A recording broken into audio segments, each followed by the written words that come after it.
Okay, so now Coos is going to take us through Yes. Thank you, GF. the many policies. Yes, I think a very familiar story for me.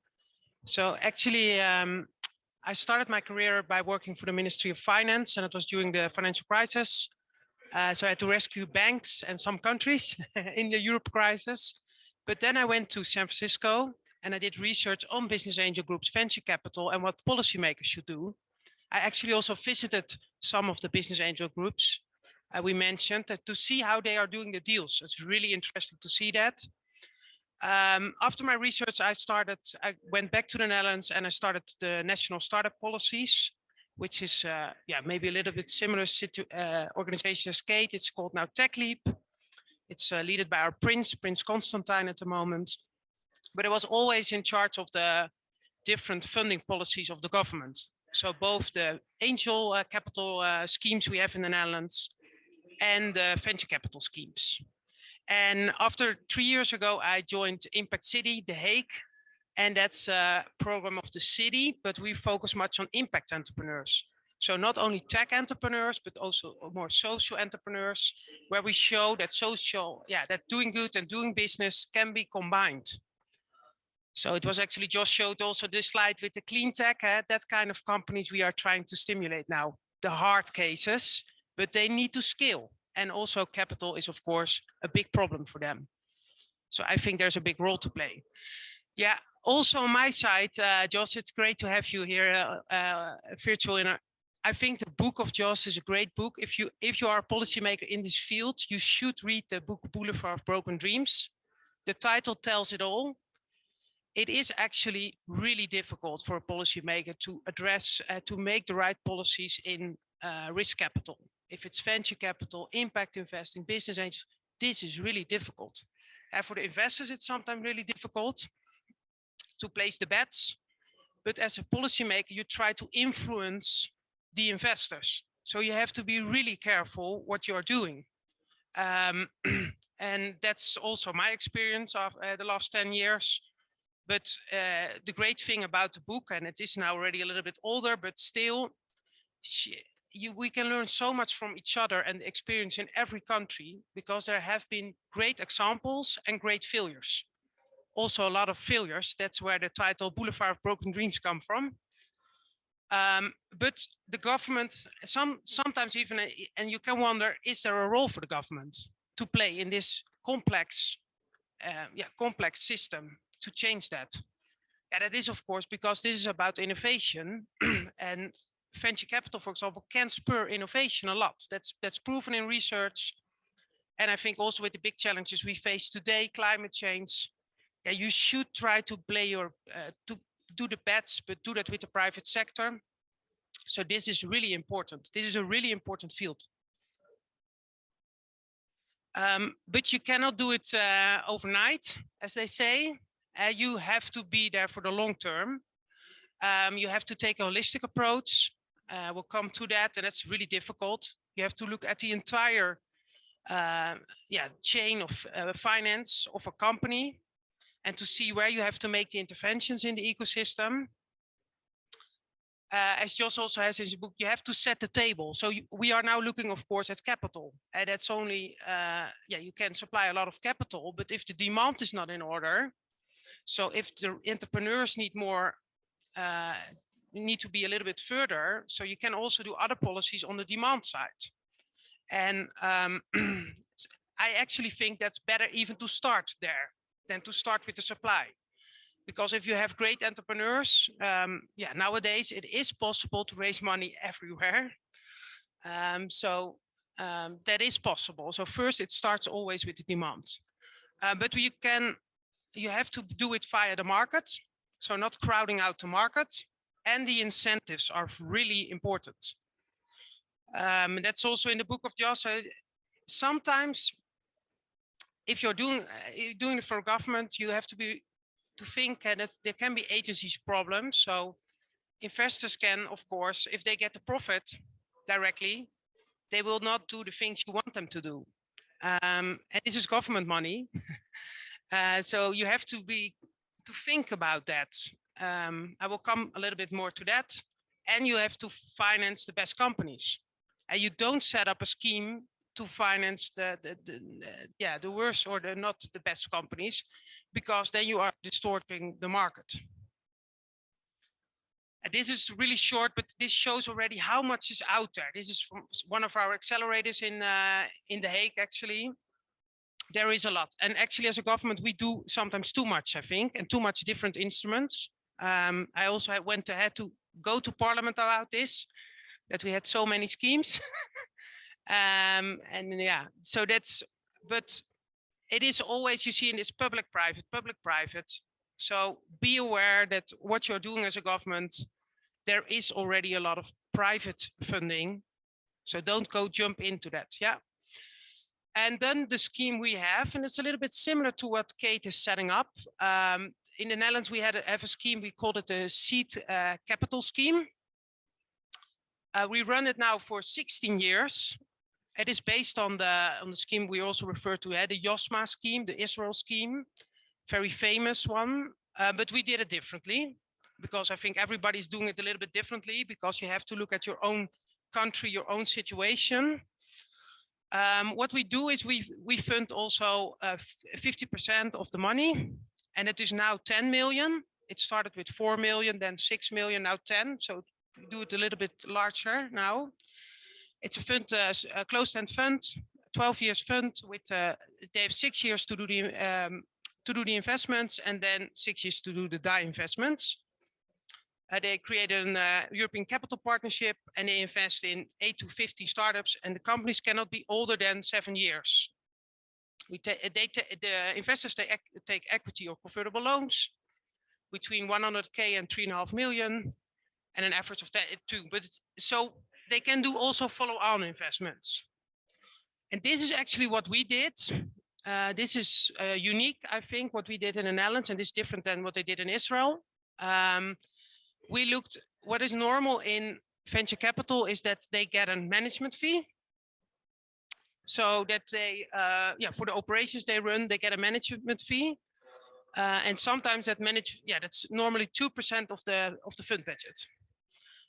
In our case, we decided not to give them a management fee, because we were also a little bit afraid that if they get too much operational money from the government, they will not do the right things. But we give them a higher upside, actually, in our scheme.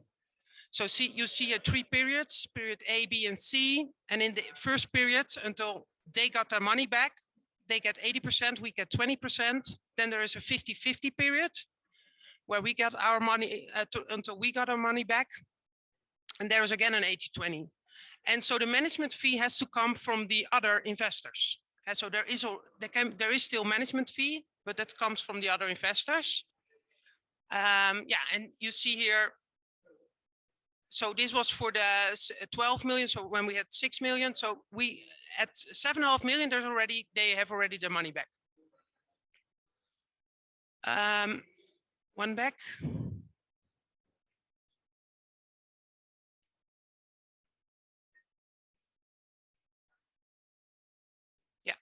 Actually, this is also a little bit similar to what we've talked about. What in the Netherlands and in Europe you saw was around 2000, venture capital was already booming, and then it went down. And it went very much down. Actually, all venture capital was killed in Europe for a large extent, I have to say, in particular because there was a lot of US money in the market, and they draw all the money back.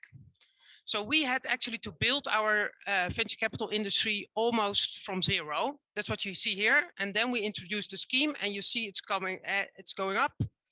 And last year's is going up tremendously, like in many countries. I think we have to see. The interesting thing is, of course, what will happen if there's a new crisis. Are we then able to deal with that? Others,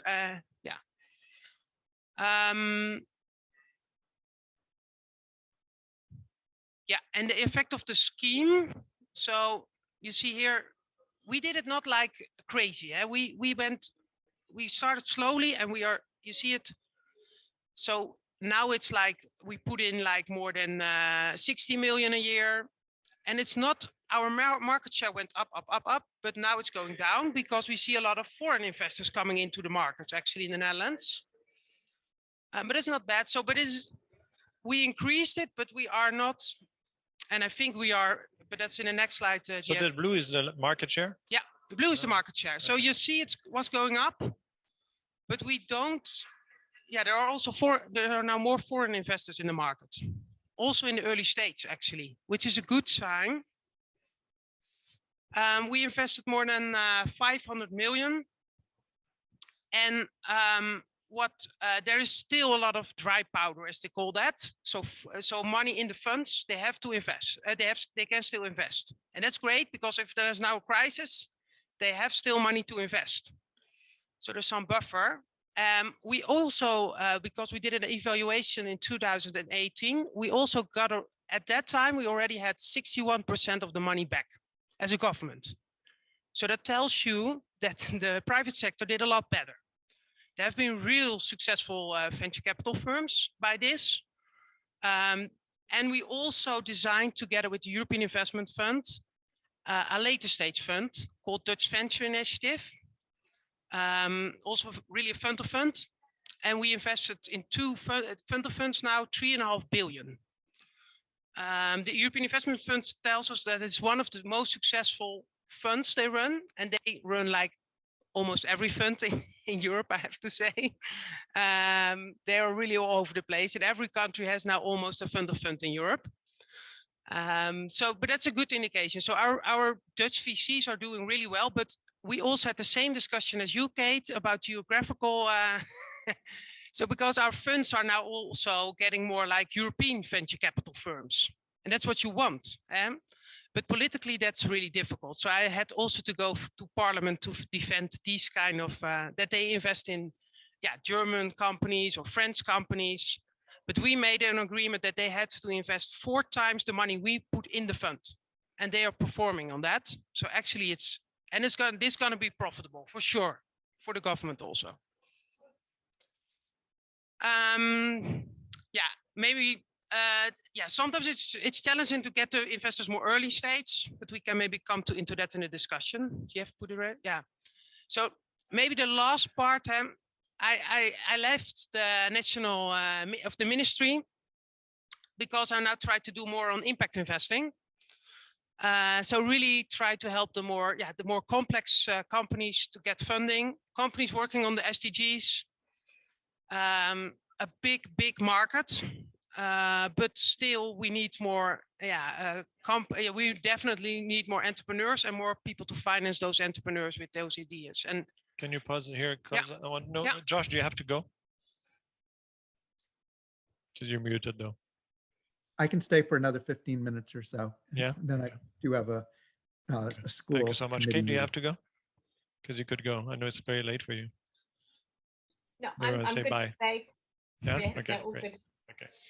Yeah, so I will not take too much of it because we can spend another one about this, but like the SDGs, only to fund them, we need $5 to $7 trillion in 2030. So, and it is increasing, and I know many also venture capital investors that are now more into impact investing. So they don't only care about the financial return, they also care about the social and the environmental returns. But I also think you can make a very good financial return with impact investing, actually. So our slogan is also doing good and doing business. You can put it next. But we look at all the SDGs. Which SDG are the companies solving? Now, this is a little bit what is going on. You see like the traditional grant making money and more like the VC money. It's mixing. It's more coming together, which is a very interesting trend, I think. And you see that also again in Silicon Valley with some famous people from venture capital now going into impact investing. What is so interesting about venture capital investors? They care about scale. So they are very good in scaling the companies. And on the other hand, like more the non-profit investor, the grant making parties, the philanthropy, and also their entrepreneurs, they are passionate. They really know about the social, to really have a social impact. So this coming together is I think, really great news for all of us. And that's why we are also trying to support that from the government. But it is the same difficult puzzle we have to solve, of course, even sometimes more difficult, but because we had a talk about clean tech today. These investments need more time, are more risky. So the chance that the government loses his money is also higher. Is higher than in venture capital. So we are struggling also with this, I think. Yeah, and this is what we have done in The Hague. So we work again with the impact investors. Also, we have some great impact investors like FMO, one of the biggest development investors in development countries. But also we attracted a company, a big US venture philanthropy investment fund, Draper Richards Kaplan Foundation, to The Hague. Because that's still important. Also try to attract foreign investors like Poland did, actually was a great example, but that was also in Israel. Try to attract, if you don't have the expertise yourself, try to import that and try to educate your investors also to learn from the best. That's what you're doing then. Yeah, so we are working on that and really try to help the companies and also the capital providers. And if you want to reach out to me, this is my email address. Yeah, I think in impact investing, we're kind of VC policies from 2005, 2010, right? We're early, maybe not 1995, because we bring a lot of learnings from the funding policy of the last 25 years, but not we're still new ones and experiment with new schemes. Josh, did you want to add a few words to close maybe well, I think that in a way we've raised a lot of really important issues in the sense that, the good news is that, venture, even as recently as 15 years ago was 80% a US only thing. Then it was a US and China thing. And today really seems to be spreading out. And in some sense, the notion of trying to say, how can we go about a process of catalyzing it in the right way and taking advantage of best practices? I think what we've seen from both Coos and Kate are, thoughtful and deliberate approaches to dealing with exactly these issues. So hopefully for the audience, it's somewhat inspiring to sort of see, the kind of dedication of policymakers in terms of having to, educate their funders and, and as well as, making a credible case, with angel groups and venture firms. So I think it's really interesting and inspiring.